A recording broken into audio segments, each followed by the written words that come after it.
Okay.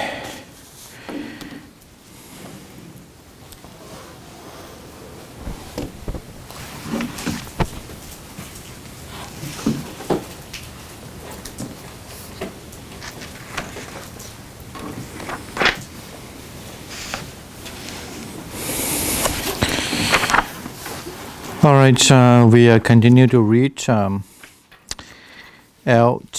maybe 12, 11, right? I think we didn't. No, we got to L.12. Yeah. 12, page 66. Incomplete. So we got to. We completed. Oh, that's right. Actually, we come to L12.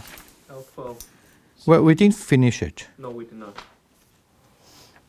I think we cut to the part where he said that he was the one who stood continuously rejecting seeds and blah blah blah, and he pursued the practice of ritual bathing in cold water 3 times a day, and then we end with a sentence that in such a way, variety of way, I do pursuing the practice of tormenting and mortifying the body.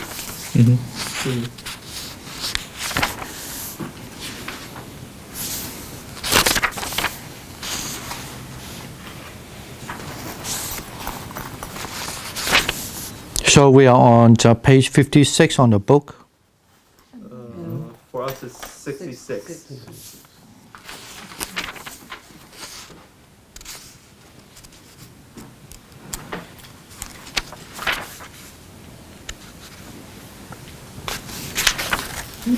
That line, what? Line 13? What? Or line 12? Life 12. Yeah, I think so. Okay.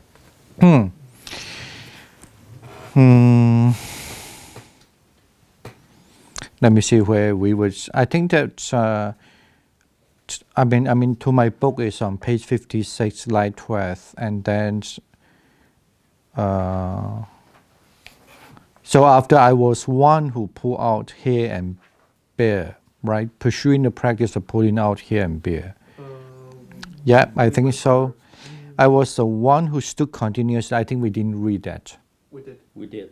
Yeah. So we read that, and then pursue the practice of bathing in the cold water. Yeah, that's right. That's done. And then what about here? Sariputta, there my pursuit of being uncamped, right? That's where we're going to start. Okay, all right. Yeah, okay. David, you want to start to read first from your side? Okay. Sure. Sariputta, there my pursuit of being unkept was such that just as the bowl of the Tinduka tree accumulating over the year, cakes and flakes of sawtooth, dust and dirt accumulating over the years, cake of my body and the flake of. It never occurred to me. Let me rub this dust and the dirt with my hands, or let another rub this dust and the dirt off with his hand. Sariputta, such was my practice of being unkempt. Okay. I mean, maybe okay, since we're next one can read that because I don't think we can need to discuss this. Yeah. Me? Oh, if okay, you even keep going. That's fine. Okay. Sariputta, my practice of scrupulousness was such that I was always mindful in stepping forwards and stepping backwards. I was full of pity in regard to a drop of water. Thus, let me not hurt the tiny creature in the crevices of the ground. Sariputta, such was my practice of scrupulousness. Okay. Yeah. And then Sariputta. Sariputta, my practice of seclusion was such that I was plunged into some forest and dwelled there. And when I saw a cowherd or a shepherd or someone gathering grasses, or sticks or a woodsman, I would flee from grove to grove, from thicket to thicket, from hollow to hollow, from hillock to hillock. Why was that? So that they should not see me, and I should not see them. Sariputta, just as the forest bred deer, seeing human being, fleeing from grove to grove, from thicket to thicket, from hollow to hollow, from hillock to hillock. So too, when I saw a cowherd, or a shepherd, or someone gathering grass, or sticks, or a woodsman, I would flee from grove to grove, from thicket to thicket, from hollow to hollow, from hillock to hillock. Sariputta. Such was my practice of seclusion. All right, and next one. Sariputta, I went on all fours to the cow pens when the cattle had gone out and the cowherd had left them, and I fed on the dung of the young suckling cows. Sariputta, as long as my own excrement and urine lasted, I fed on my own excrement and urine. Sariputta, such was my practice of great distortion in feeding. Sariputta, I plunged into some awe-inspiring grove and dwelt there. A grove so awe-inspiring that normally it would make a man's hair stand up if he were not free from lust. Sariputta, when those old wintry nights came during the 8-day interval of frost, I would dwell by night in the open and by day in the grove. In the last month of the hot season, I would dwell by day in the open and by night in the grove. Sariputta, there came to me spontaneously this verse never heard before.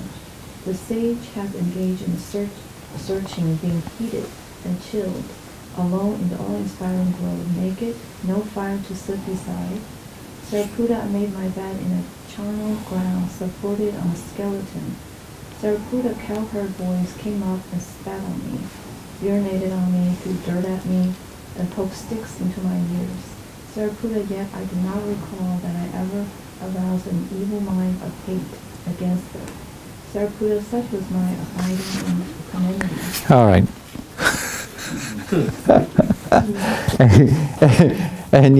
Anything to discuss with this paragraph? I guess it's. I think it's. I think the Buddha just wanted.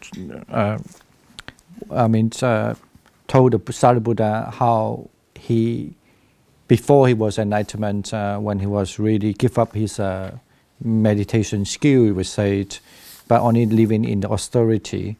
So, and that what pervaded in India in those days. He actually attempted, or he tried many different ways, in order just to search for the enlightenment. Not sure anything to discuss about that. No. So just a description about It's just the last two sentences, because it seems like practice that Buddhists still do nowadays, stay on the charnel ground and also practice the abiding of equanimity. But the rest are not practicing. Actually, you find that later on, even in the first sermon, in the Buddha's first sermon, he's not rejecting everything, what he did. He's not rejecting the meditation skill, and he's not also rejecting some of the this austerity. And even actually, when you look at the first sermon, the Buddha even sometime he didn't condemn in a strong way, but he would condemn much more in essential pleasure. Those people who were following the essential pleasure, but he said that those are ignoble. But even in the extreme for the austerity, he didn't say there was not ignoble.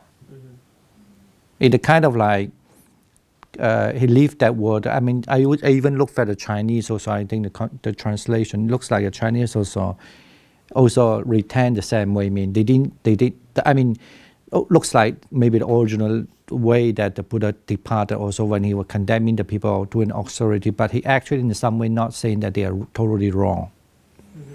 So, but at least you have to understand in 2,600 years ago, that was one of the tough way to practice, right? So, and that also one reason why he mentioned, even in this sutta, we know that we know the condition, the cause of the sutta because of the Sunakata, So, and he left the monastery and distraught, right? And accusing the Buddha didn't perform the supernatural power. But then that's why he was not very happy with the Buddha, basically, because the Buddha didn't perform a supernatural as he thought that should be. I mean, I'm not surprised by that. 2,600 years ago, even nowadays, it happened a lot, this kind of thing. Imagine that time. So, and, but then the Buddha trying to, the thing the Buddha trying to say what he did to try in the past. This is interesting passage in some way because this is very normal, like, when sometime when the Buddha was, when people question about the Buddha, why, you didn't try hard enough.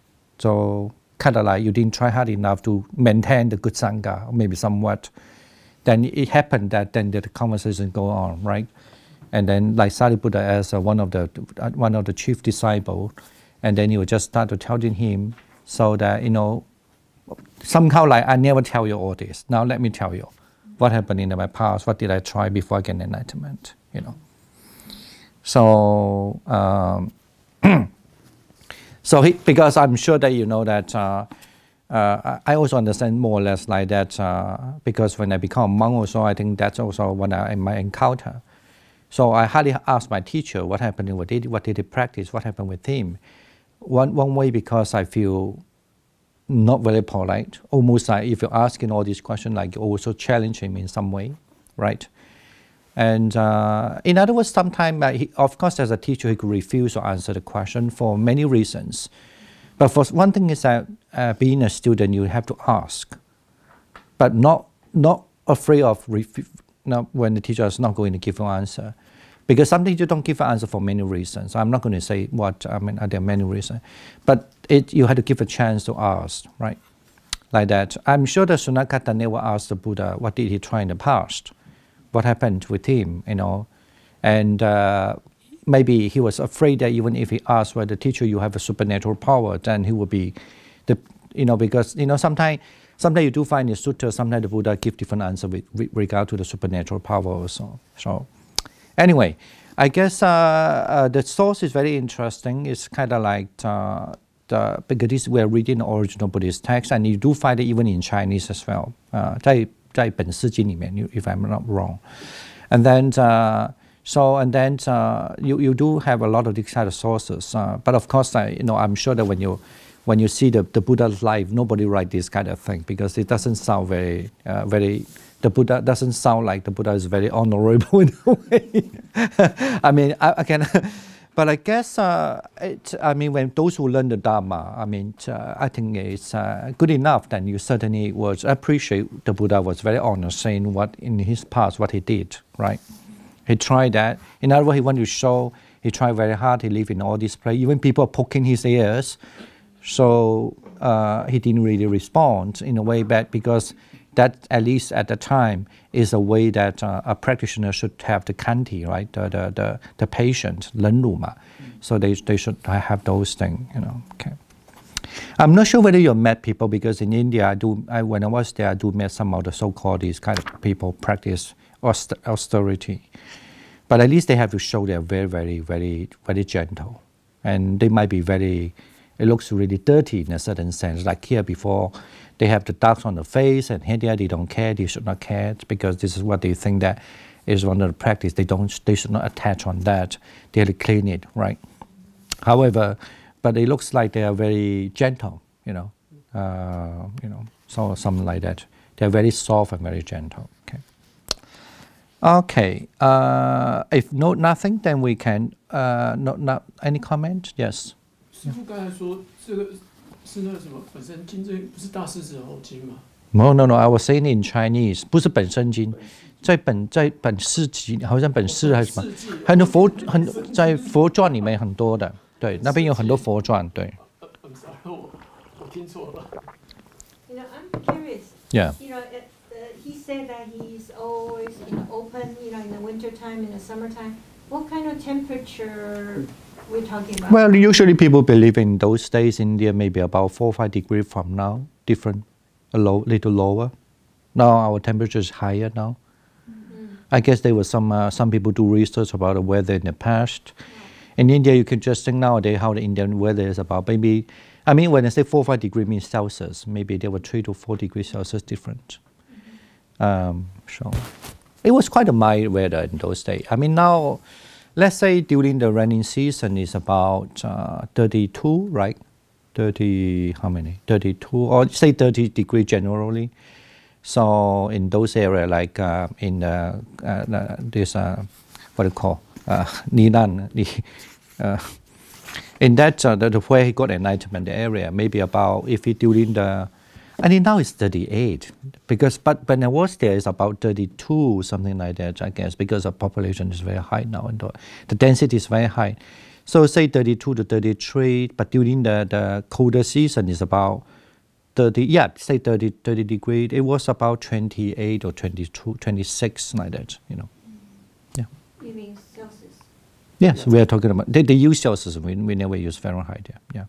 So 78 degrees.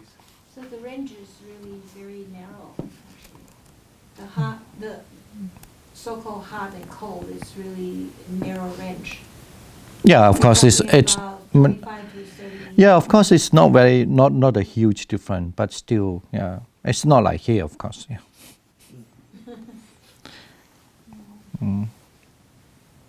All right, if it nothing, we can, I think it was just at least a kind of new reading if you never read the Majjhima Nikaya, or even if you read it, you may not really pay attention. Sometimes it's the way they arrange the text, right? Because they arrange the text here, so we know that this is all about what he did in the past as while he was trying to practice austerity, right? All right, what about the pen in Wang? Okay, yeah.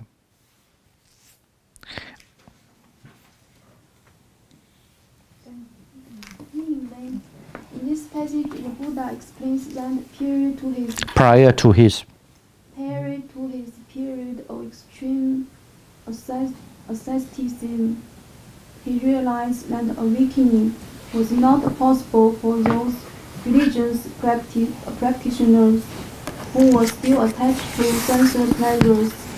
When he realized that he had to stop sensual pleasures, he then engaged in many kinds of extreme ascetic practices. However, while this did develop great energy and mindfulness, and the physical pain he brought did not affect his mind. He also brought bodily exhaustion, and he came to realize that they were not leading to awakening. And there never arise in your venerable Godman a feeling so present that it could invade his mind and remain. And there never arise in venerable Godman a feeling so painful that it could invade his mind and remain.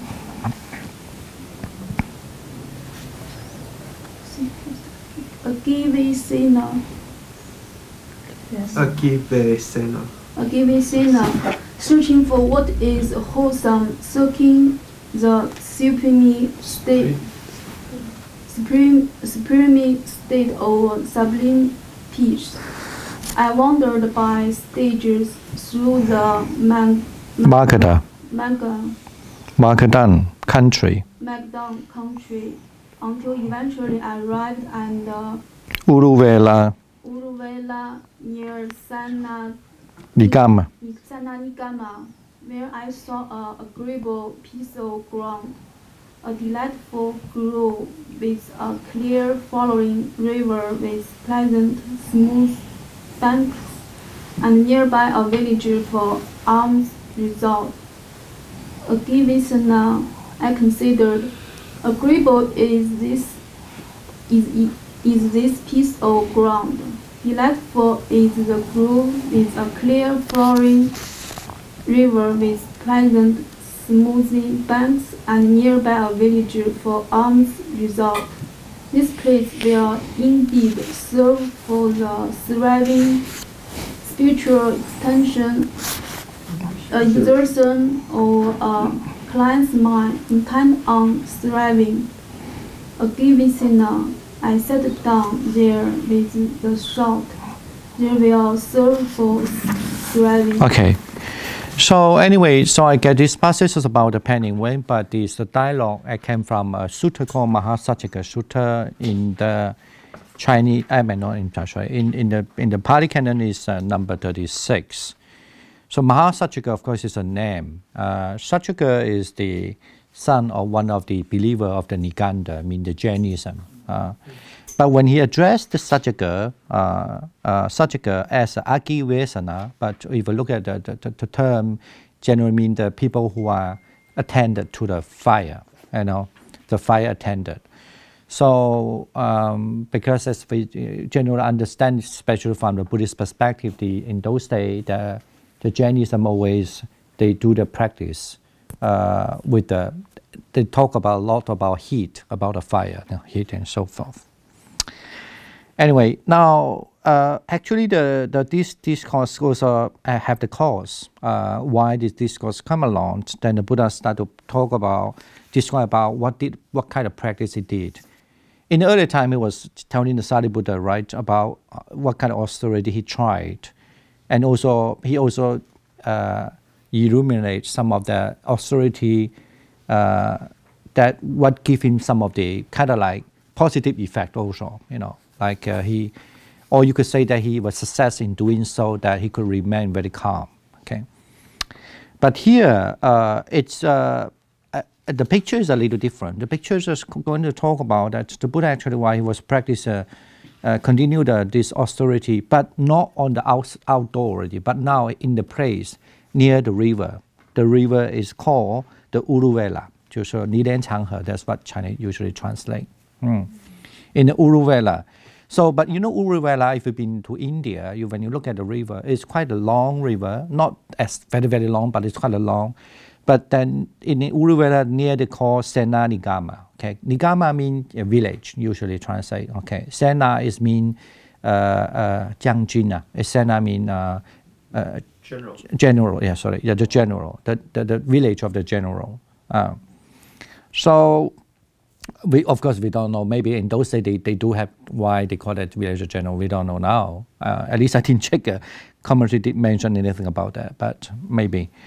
But anyway, that's where he went to the river near this in this village. So, and of course it was because he noticed that the place are very nice. Okay, now what the next about the practice is all happened in the riverside. Okay, not like the part is that there was other places that even he wanted to run away from the Cowford and Seaford, right?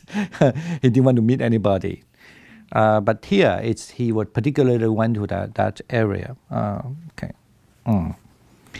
So, and of course, when the area, he did also mention about, so why he decided to go to the area, it's nothing to do with more like because of the places holy and so forth. Maybe, at least it never mentioned here, but it's more about just he thought that place is beautiful and good enough for him to practice. Okay. And then also it's very easier for you to go to village for the alms. So this part is kind of like show that actually he know that now having a food is quite somehow is okay. You need to think about having the food. Anyway, so and it's a place he could work hard. That's why he say it's a place for his striving. So and then it's a good place for him to have a striving. So I don't think we have any much problem about this.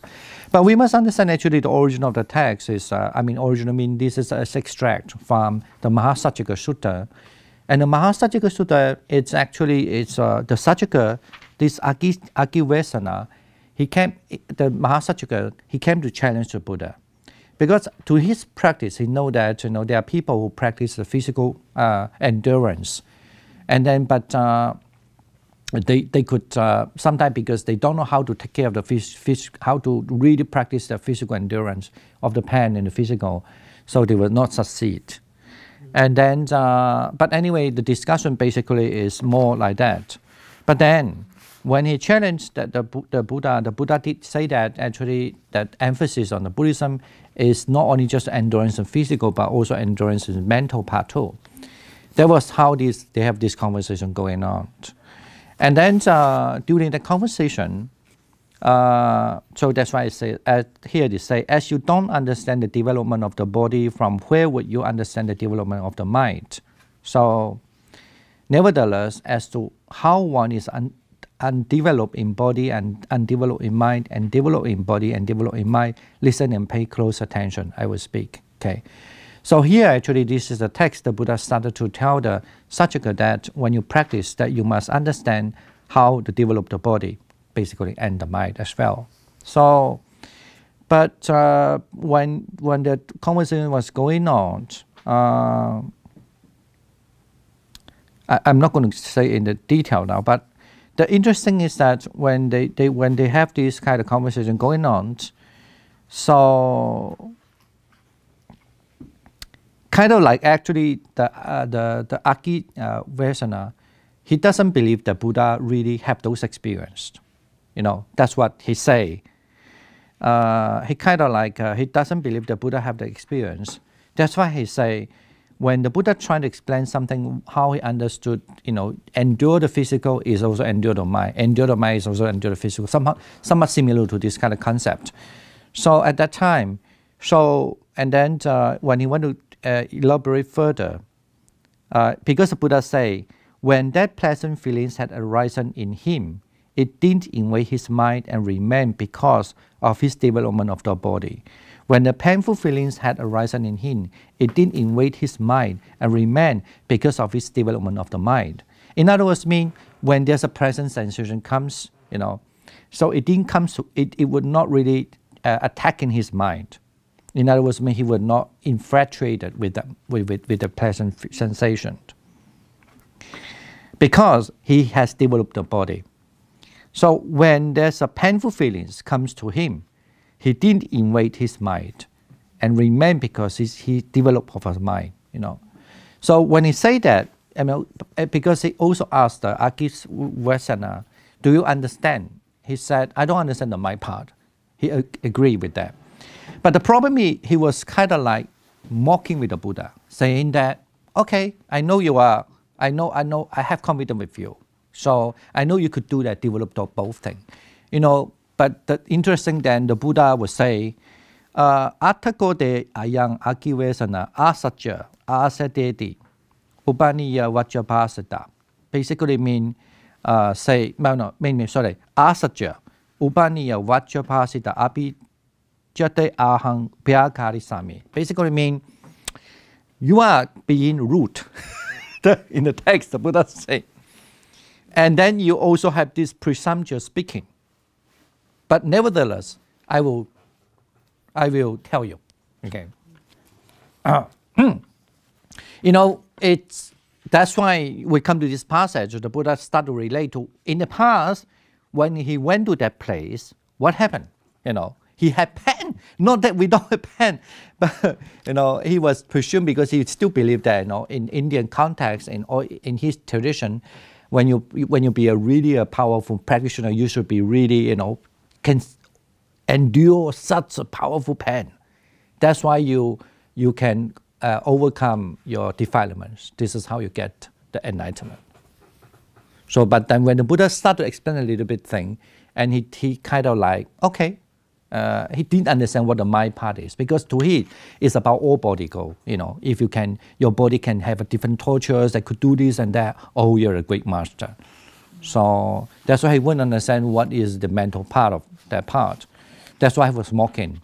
All right, now we know a little bit the reason. Now we can come back to here, even though we're reading his main about the pain. Because in early time, the Buddha didn't say he was pain. He was quite okay with everything he was doing. But here, he was starting to tell, no, I did have those pain, you know. Okay, let's go on. Next one, please. Yeah. So, Ajivesana, now these three smiles. Similes. Similes, I'm sorry. Similes occurred to me. I like to have three smiles. Similes occurred to me spontaneously, never heard before.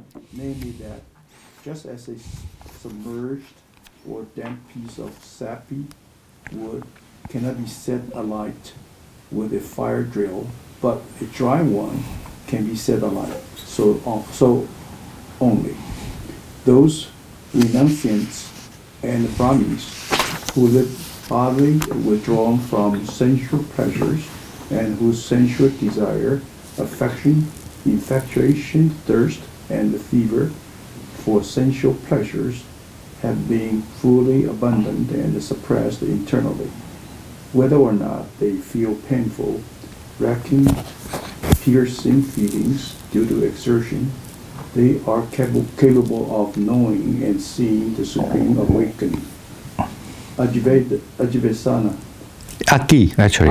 Ajivasana, I consider, suppose, with my teeth clenched and my tongue pressed against the roof of my mouth, I beat down, constrain, and crush mine with mine.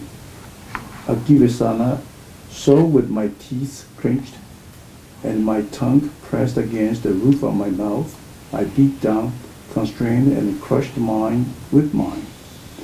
Ajivasana, while I did so, sweat ran from my armpits. Ajivasana, just as a strong man might seize a weaker man by the head or shoulders and beat him down, constrain him, and crush him, so too, with my teeth clenched, my tongue pressed against the roof of my mouth, I beat down, consider, the crushed mine with mine, and the sweat ran from my armpits. Refrain.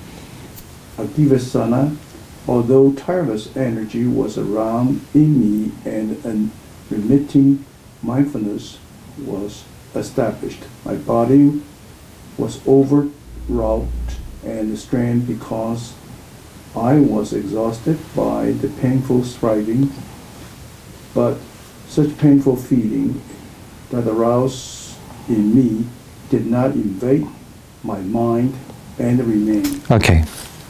All right. Any comment?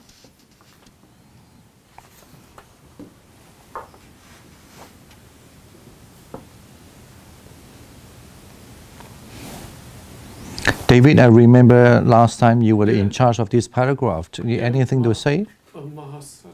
Yeah. Yeah, I do have a question on the... Not a question, comment. Comment. It is about the... See, remember, 师父曾经讲过说, Could you try to speak English? Remember, you have mentioned that when we are doing sitting, we need to move our tongue against the mouth roof. The palate, yeah. Yeah. And I see the Buddha also did the same thing. No, we learn from that. We learn from a Buddhist text.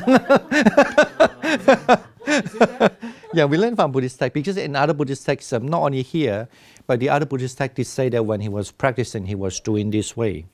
Not while he was in austerity also, but he clenched his teeth and then pressed his tongue against the parrot. Yes. Okay. Yeah. Yeah. That's so in that paragraph, the Buddha was meditating? I guess that's what, yeah, I mean, as I say, we learn from there, but then I don't even know who or where. Then they explain why do we have to press the tongue against the palate. Nobody explained that, but I discovered that I think when you are meditate quite well, or especially when you meditate for some time, I remember I did that and somehow, because I was not really used to press the tongue against the palate.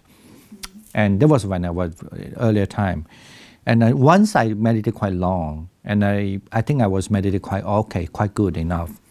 And then I realized, I was surprised that I noticed my tongue pressed against the palate. So I don't remember whether I read some passage saying something about that. I don't remember, but I kind of know that there were some people saying that when you press the tongue against the palate, it's usually when you're having a good attainment. So it's kind of physical, automatically. You have this kind of physical movement will be, your tongue will somehow roll your tongue, or you somehow will do that. And of course, my explanation usually do that is because so that you could, because when you press the tongue against the palate, it's much easier. It will generate saliva, so that you will not, it will wet your throat. So. In this The Buddha was explaining that he was meditating? Yeah, Okay. I guess so. But why does the sweat run down from his armpits?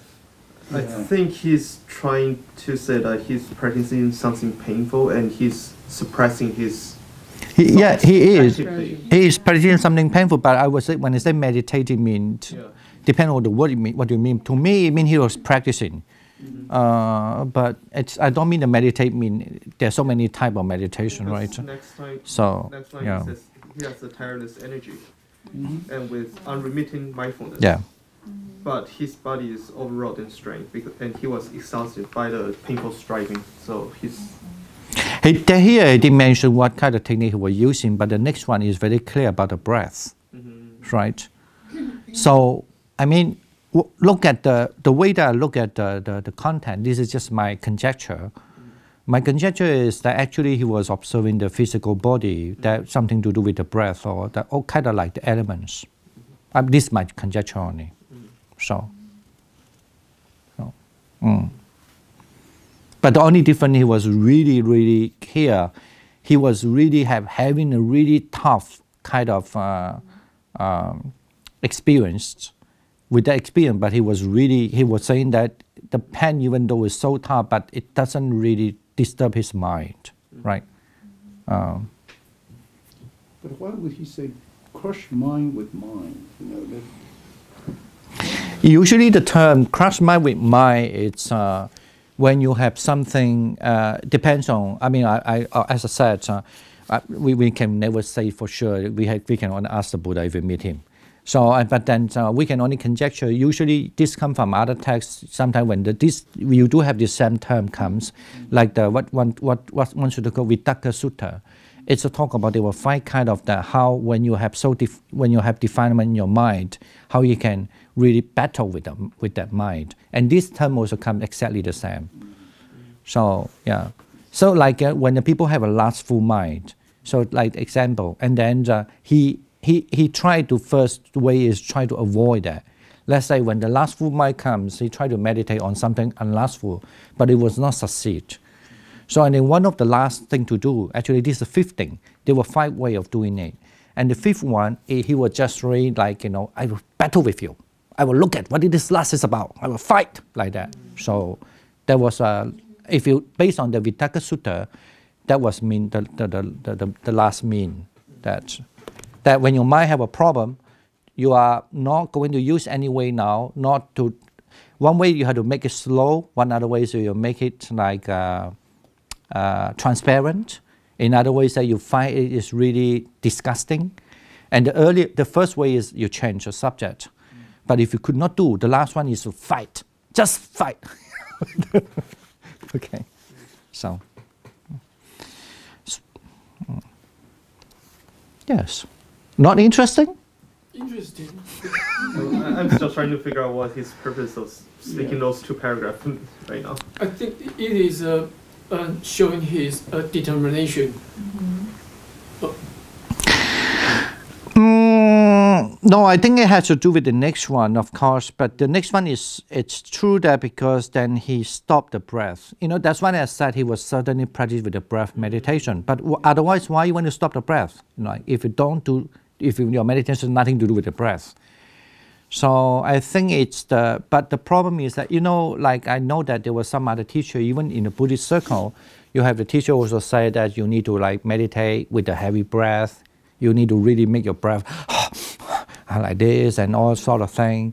And if you could do that, like actually, I mean, maybe for some farmer, this is my conjectures. If you're a farmer, because they were really working very hard, in the meditate, if you don't make the breath very harsh, you fall asleep easily. Because for them, they really always have a high labor, right? And then suddenly when you do meditation, your breath is getting smoother, you just fall asleep. So that's the reason why then they invent the technique like you need to really force your breath to breath very, very fast. That actually mentioned in one of the books.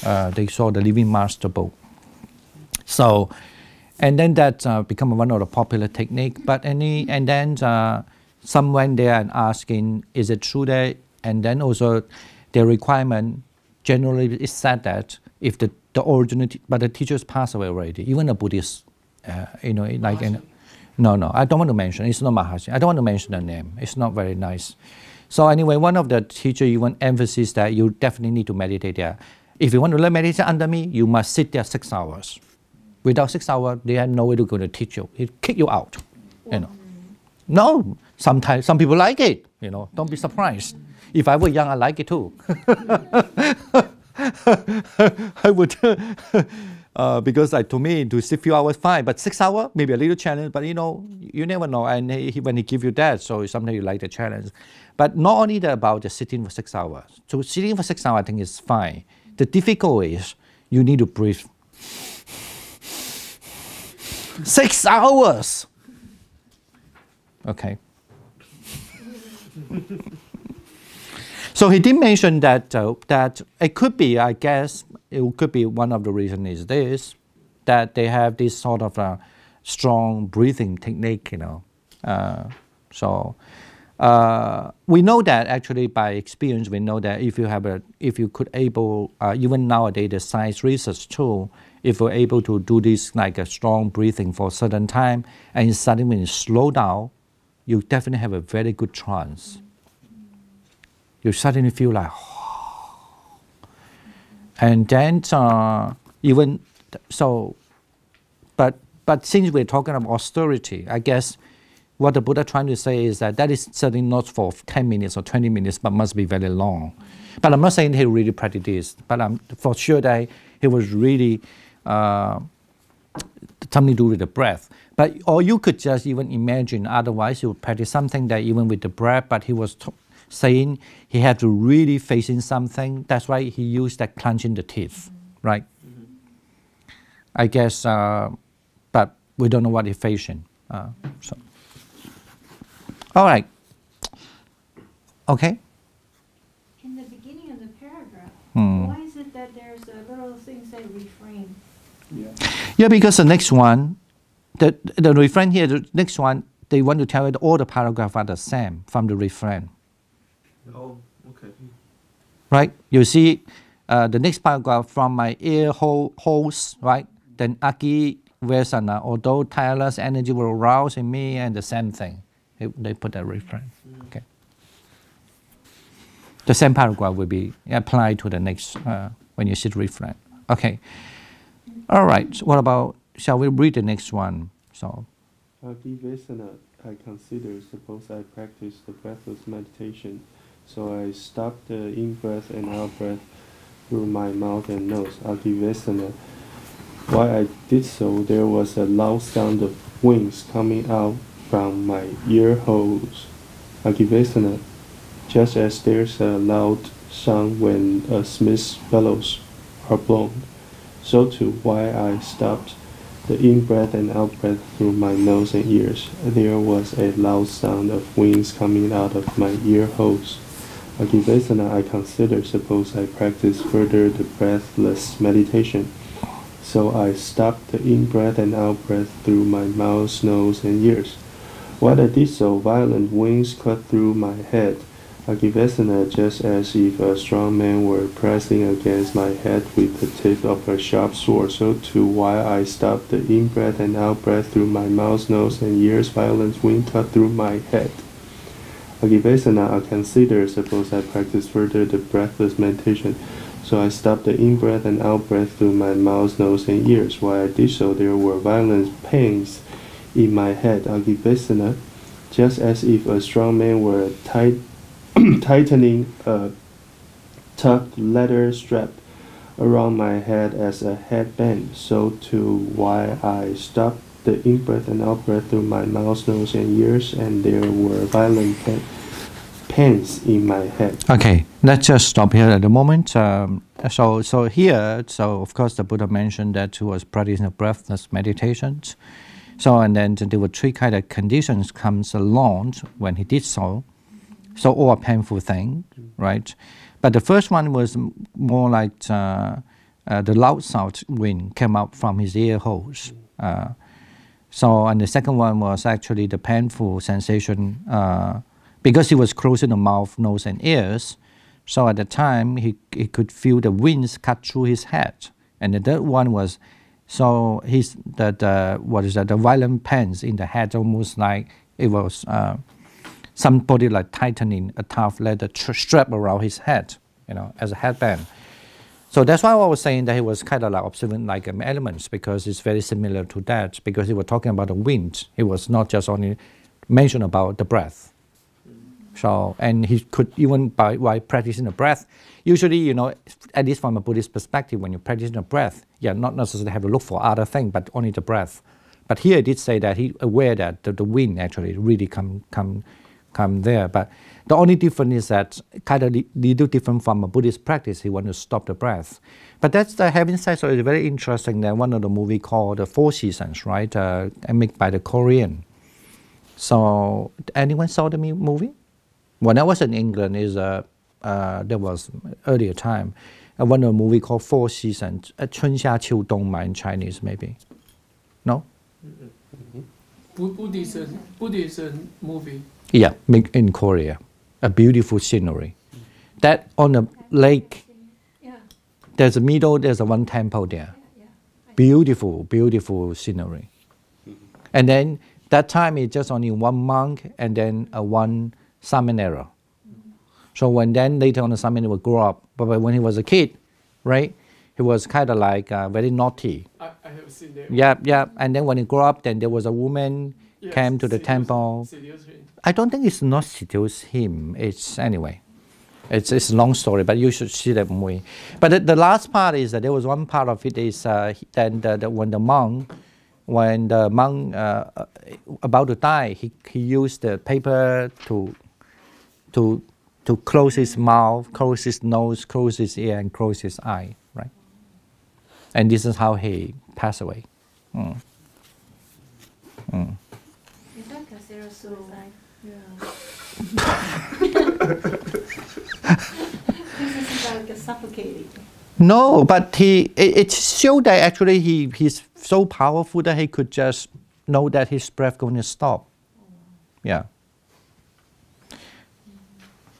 I don't know. I mean, in the Buddhist tradition. Why do you need to do it? If it's stop by itself. It means you want to show other people you can do it. No, you cannot say show, because that time he was not showing anybody. He was just doing by himself, and then the only student know that. Then that is not showing. Then, but I mean, case one, he can stop by himself. No. So then he doesn't need to cover it. Actually, he also I think, of course, everybody read differently. I think he want to say that his student, after being seduced and left and committed a big crime, he also feel that he had a responsibility, that he was being a master teacher, didn't even really guide him well. Okay. So, but when he passed away that time, he kind of like in the Buddhist tradition, maybe you don't understand that part, but even though it's not in the Theravada, but I think in general, we understand this mean the teacher was kind of like, I'm going now, so you be your own now. So that's why only when he passed away, and the student realized that how grateful the master would look after him when he was a child until he grew up, but he was not very, how to say, gracious. He was not very gracious with what the master was. So it's not show. It's a kind. He didn't show anybody. He was on the little boat by himself, but he was kind of like, okay, fine, I will just live like that. So he kind of like he was thinking that his bad karma, maybe kind of like that I don't want to teach anymore. I know I cannot help you anymore. So he would just, why don't I just leave and just something like that. No, it's not show. No, I don't. Show mean you have many people there seeing you out doing this, and then Or let's use a better word, inspire his student. You're still. Without that. Anyway, you're still young. You don't understand. You need to, when you're under 60 years old, you might understand what does it mean.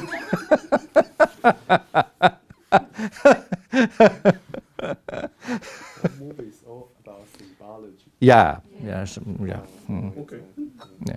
But I mean, it's believed that actually, I know that, maybe you don't know, because this kind of tradition gone, in the meditation area, like a circle even in China, in old day, maybe perhaps in Korea, I don't understand Korean, I couldn't speak for that. But I kind of know that in Chinese they do have that. So just you have to you have to all closed, and then you just go. Yeah. So before they pass away. Yeah.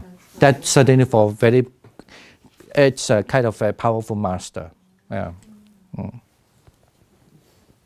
So. But the Theravada don't do that. When Theravada do, okay, let me just walk until there. Have you seen everybody just pass away right now? And that this, he will just walk to the end of the line and he just pass away standing. That is so short. Depending on if you could say why you want to show, you just go fine. You know, you're being sarcastic anyway. Yes. But this breathless meditation practice, is this something from the Vedic tradition? Because I know they believe that wind has something to do with the life force. Yes. So one way to overcome it is you have to completely suppress it to a certain means. I mean, to stop the breath certainly is one of the very advanced practice in even in Indian practice. Because, but I don't think that he was practicing this is more like the Vedic way. I would not agree with that because he knew very well he's not going to thinking about the Nibbana is the way that he want to unite with the Atma, right? Mahatma, the big Atma. So he didn't do that. But normally in the Vedic one, the understanding when you want to stop the breath, because the origin of the universe is without the breath. When the Mahatma having the thought, according to the Brahman, what called Upanishad, when the called the Brahmanika Upanishad. So when the universe just starts, so it's because of Brahma start to think. That's it's kind of like start to think because of the thinking, and then they start to have the breath. So in other words, there's a kind of a belief in generally in Indian religion. Though why we practice a breath for many reasons, but one of the reasons is that because our original is come from a Brahma breath. So but actually the original of Brahma is without a breath. So if you could do so, I guess that kind of stage is having given a kind of a divine stage that you could reach to the Brahma stage, you know. But here I'm not sure, and I don't think that was really. I mean, we cannot just see because of having those about the breath, and you think that you practice a Vedic because, you know, from early passage and many passages, the Buddha said very clearly he didn't think about that way. He was thinking only how actually cut off the reincarnation, you know, never thinking about go into a Brahma is a great way, you know.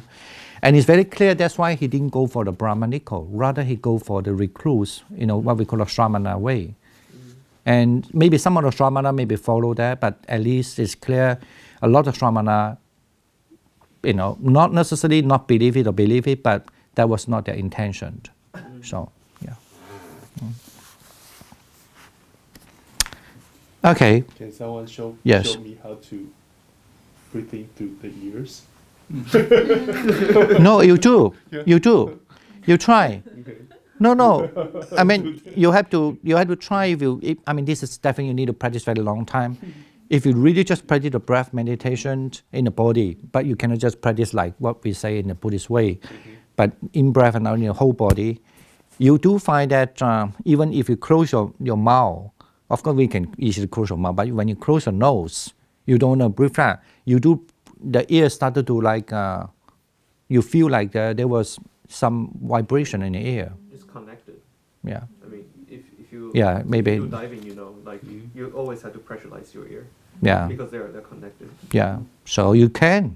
Okay. Right. Thank you. In the beginning, yeah. You know, in the whole section, the beginning is just the mouth and nose that's closed. And then later on it says mouth, nose, and ears. Yes. Yeah. So I don't know why. I mean, what does it mean to have that kind of steps? Why is it not straight? Straight what? Straight mouth, nose. No, certainly the ears is more subtle. Definitely you can easily close the mouth and nose comparatively. Something to block it or anything? I don't know. You ask him again. But I don't think so. I don't think so. It's just a practice that you don't want to breathe through your nose, but only you just breathe through actually your pose maybe. So when you meditate very subtle, you don't feel like your breath through the nose. Maybe it's true or not, I don't know. But that's why now he want to say, he even try to stop that. It's not like just, he have a very, very refined breathing. Okay. It was. What's interesting over here is yes. that, the step over here is later on, he said, he can feel, the ear and then the mouth and nose all stop, and then they feel the wind go to the head, cut through. So this sounds like Chinese feeling of qi somehow is going around there, or what is it? Yeah, it's also actually even not only that. Even if you practice, if we practice the what we call this pure vipassana system, also you also experience those wind go here and there. Sometimes even if you are, especially when your physical body is not very, when you're weak, you sometimes even feel the wind like a knife cutting your physical body. So then I mean, I don't want to say too much on that, but so yeah. Violent pains in the head, as a result of that. Why would he do that? I don't quite understand it. He just want to. You could say that because he didn't have a teacher who can really teach him. That's what we're lucky now, and then he had to go through all this painful experience that maybe based on some people telling something, and he would just try to see whether that worked, or maybe he invented himself. I don't know, but I guess it's more like you just know that certainly there were people saying that when there's no breath, you reach to Nibbana. That was really one of the powerful stage, right? But even nowadays in the Buddhist understanding, true that if you're breathing a really subtle, of course, your definitely meditation states are good, right? Let's say that you hear about this and you believe that, and then you really want to spend your life and you was a prince, and then you left your home, then you never want to give up. It's so shameful you go back, right? Then you just practice again. Maybe you suddenly you try to make your breath really subtle, right? So, but then you have different experience. But because when nobody telling you how you should do it, or I don't know. Okay, I want to say this because I knew that people actually, even when you practice some vipassana, when they were a little bit too, what to call the word, too energetic, or maybe, or wrong way, I think. Not, I won't say wrong way. Sometimes even due to the physical reason, they don't want to take a rest. They just want to keep on practice. So they also experience really, really similar to what he was saying too. That's why maybe not as heavy as this, but similar to that. Yes. But what he was describing, I think is at least I knew people they were having the same experience when they practice even the Buddhist way. Yeah. Yes. If this kind of practice is common in his time. Definitely, even now in India, the breath is. There are so many. I knew that there was like I knew that sometimes when I teach, some people who came to learn yoga, they also told them to hold the breath. They also come to talk to me. They said that they asked them how to stop the breath, and I said, "You're too early." So of course depends on how you define stop the breath. But here is very clear. Really, you don't breathe. But the way they asked them to stop the breath, I don't know in what sense, but definitely they wanted the breath become really become unknown, the stage unknown. I did really, when I was in New York, people came and told me, maybe 2 people already. So they were coming, they were learning yoga, and then they still believe that when your breath is almost like stop or very refined, that's why I argue with them, are you saying stop or refine? But anyway, but they were saying whatever, but they try very hard because they were not good enough, I guess. They didn't really practice long enough, and they just stop. Every time when they meditate, they try to like hold the breath. And then now you learn the whole 1 minute, 2 minutes, 3 minutes, 4 minutes like that, and then you hold until I don't know how long. Just that's what they were doing, right? So then what's the whole purpose of doing it? At least to the yoga, I mean, you are not necessarily really want to reach that stage, but they were thinking that was a higher yoga. highest yoga, right? And not only yoga, I heard some Taoist practitioners also try to do the same thing. Yes. I noticed 72, the substrate says that is a form of non-Buddhist meditation. Yeah. I mean, of course, here I want to say, because everybody know that Buddhists have a breath meditation. He just want to put the notes here.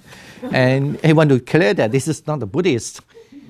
There was no Buddhist, because before the Buddha enlightenment, of course, he's a non-Buddhist. Okay, let's just read it first and then further. And are you going to read that? Next one? Agivesana, I consider, suppose I practice further the breathless meditation. So I stopped the in-breath and out-breath through my mouth, nose, and ears. While I did so, violent wings carved up my belly. Agivesana, just as if the skilled butcher or his apprentice were to carve up an axe belly and a sharp butcher's knife, with a sharp butcher's knife, so too, while I stopped the in-breath and out-breath through my mouth, nose, and ears, violent wings carved up my belly. Agivesana, I consider, suppose I practice further the breathless meditation. So I stopped the in-breath and out-breath through my mouth, nose, and ears. While I did so, there was a violent burning in my body. Agivesana, just as if two strong men were to seize a weaker man by both arms and roast him over a pit of hot coals. So too, while I stopped the in-breath and out-breath through my mouth, nose, and ears, there was a violent burning in my body. Agivesana, now the gods who saw me said the renunciant Gautama is dead. Some gods said the renunciant Gautama is not dead, he's dying. And other gods said the renunciant Gautama is neither dead nor dying, he's an arahant, worthy one. For such is the way arahants dwell. Okay, thank you. You want to read that first? Next one. Agivesana, I consider, suppose I practice entirely cutting off food. Then gods came to me and said, Sir, do not practice entirely cutting off food. If you do so, we shall infuse heavenly food into the pores of your skin, and this will sustain you. Agivesana, I consider, if I claim to be completely fasting while these gods reinfuse heavenly food into the pores of my skin, and this sustains me, then I shall be lying. So I dismissed those gods, saying, there is no need. Agivesana, I consider, suppose I take very little food, a handful each time, whether of bean soup or lentil soup or veg soup or pea soup. So I took very little food, a handful each time, whether of bean soup or lentil soup or veg soup or pea soup. While I did so, my body reached a state of extreme emaciation. Because of eating so little, my limbs became like the joint segments of vine stems or bamboo stems. My backside became like a camel's hoof. The projection on my spine stood forth like a corded head beads. My ribs jutted out as gaunt as the crazy rafters of an old roofless barn. The gleam of my eyes sank far down in their sockets, looking like the gleams of water that has sunk far down in a deep well. My scalp shriveled and withered as a green bitter gourd shivers and withers in the winds and sound. Okay, shall we next one read it? Agivesana. Agivesana, because of eating so little, my belly skin adhered to my backbone. Thus, if I touch my belly skin, I encounter my backbone. And if I touch my backbone, I encounter my belly skin. Agivesana, because of eating so little.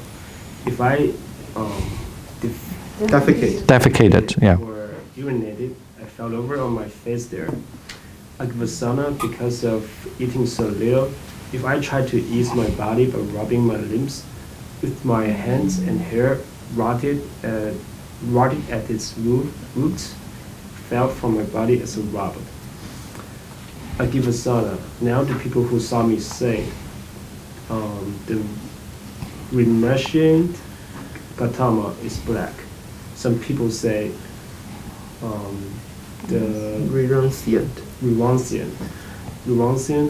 Gautama is not black, it's brown. Other people say the Renaissance Gautama is neither black nor brown, it's golden skin. Agivasana.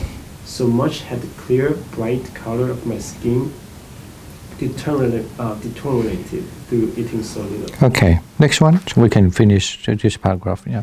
Agivasana, I consider. Whatever renunciant and Brahmins in the past have experienced painful, racking, piercing feeling due to exertion, this is utmost. There is none beyond this. And whatever renunciants and Brahmins in the future will experience painful, racking, piercing feelings due to exertion, this is utmost. There is none beyond this. And whatever renunciant and Brahmins at present experience painful, racking, piercing feelings due to exertion, this is the utmost. There is none beyond this. But by this racking practice of austerities, I have not attained any superhuman distinction in knowing and seeing worthy of the noble ones. Could there be another path to awakening? Okay.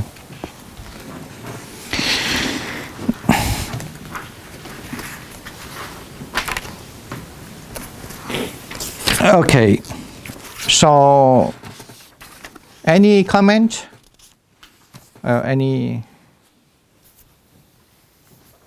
So what is clear that first was trying to stop the breath from different ways, and then different encounter coming from stopping the breath.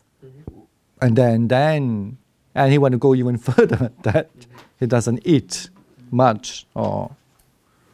I was thinking when he was doing the stopping of the breath, maybe that is something like a person before his death experiencing. The oxygen is depleted. The breath is not able to support the oxygen needed in the body. And then? So there will be some process going through, which is what he's experiencing. Suffocating, basically. Yeah. It's well, I think it is. I don't think he want to commit suicide, but for sure he didn't. I don't mean that, but I think it's a process where the four dhatu is kind of breaking up. You see, for example, like, even in India, they know that when you reach the four jhana, you don't feel your breath, especially if it was the first few times you reach the four jhana. And then when you go to this, what we call this arupa jhana, the jhana of the without a form, then your breath is even much more subtle. And then certainly, and also I'm sure that you also see that there was this kind of show people, they try to bury themselves in India, the sadhu, and then, and they bury themselves, they could hide inside the ground that without a kind of air, and because they could stop the breath for many days, and then to take them out again. So yeah, but that is in a very healthy human situation when they did that. Like when one goes through the arupa jhana, actually the person is kind of healthy. It's not like he's in a very well, this is why this is firstly either because there was no teacher were there, but he was encountering the suffering. That's what he was saying, that even though he was actually having such a painful sensation, but still he was not disturbed by the mind, right? That's what he was trying to say, and this is what he was trying to tell them also. And but the problem is this, because actually the Mahasajika would presume that he didn't have those experiences. So, but he would just, that's why he wanted to say, even I have those experiences, but those experiences Firstly, he was not thinking that was really like great thing, but at the same time, it's a painful thing. But he was not disturbed. Still, in his mind, he could even stay very, energetic on the practice. That was what he's trying to say. I'm saying this as mean that here it's look like he's not practicing because what we read in the earlier passage, right? That the Buddha did practice a jhana, looks like a jhana, even though might not using the same word. So he didn't use that technique. He was completely using the other technique. That's why I was saying that it looks like the technique to me is very similar to just observing the elements in the body. This is what I think. The only might be different is that he wants to stop the breath. And then stopping the breath is always, in Indian culture, is believing a powerful practitioner could do it, right? Yeah, I have seen some television program where they put the person in a container water, container water, and then they submerge in the water. And even not eating, no, we're not eating also. Like the next one is not eating is still considered. I don't know whether it's true, but definitely there was a YouTube. I saw the program. That one of the Indian sadhu, and he was confined in the hospital because he's one of the teacher, one of his students is a doctor, and I think it's in South India. So he confined that in 3 months. But of course, some people still think that at night defeat him, whatever. But he was saying that he was 3 months, didn't eat even a tiny thing, not even a water. Okay. So yes. Just wondering whether or not he went through these is for the purpose of, they say, well, some in those days maybe everybody believed, all these asceticism people, they all believe that if I suffer all the pain, utmost pain, then pain will be gone, then I can nirvana. Yeah. So they all try to suffer to the extreme and try to achieve that state, but he apparently say he failed that. He said, hey, he doesn't get him awakening or something. So is that why he say I have gone through all these steps to tell Mahasachaka? Yeah, because Agivasana, according to, he come from that kind of tradition. Yeah. So.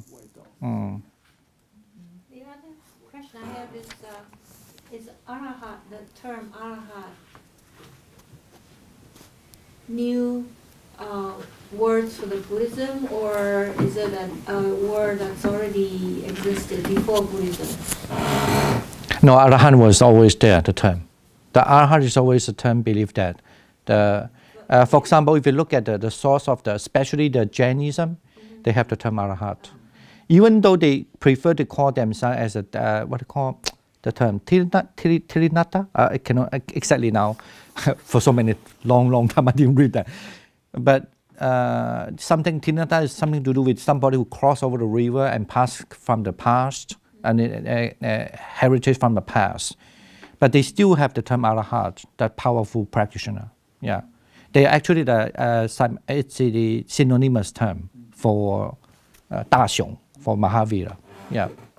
So the definition of their definition of is the same as the Buddhism's definition of no. They don't know what are they, but they think that people could reach that stage, become the most stage, the most powerful stage. Yes.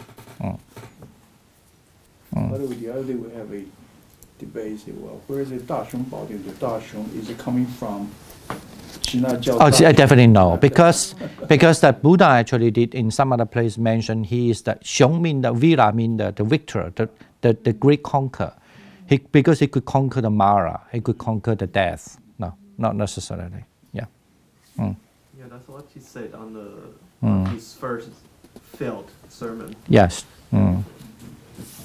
When it says worthy one, meaning worthy of people. No, the worthy one is not the Mahavira. No, the worthy one. They say the arahat is worthy one. Yeah. Worthy of what? The worthy, the honor. The most worthy one to be honored. Yeah. Usually people honor the king, right? In those kind of society, but actually he's the most worthy one. Yeah. Honored by not only just as a human, but even the Deva word, right? The Deva word also they honor the king. They still think that the king are the most powerful, but he's the most worthy on the universe. Yeah, like that. Yeah. So when those people use the word arahant, then the definition would be different than what we talk. Yes. Yeah. We're talking Sure. about today. Sure.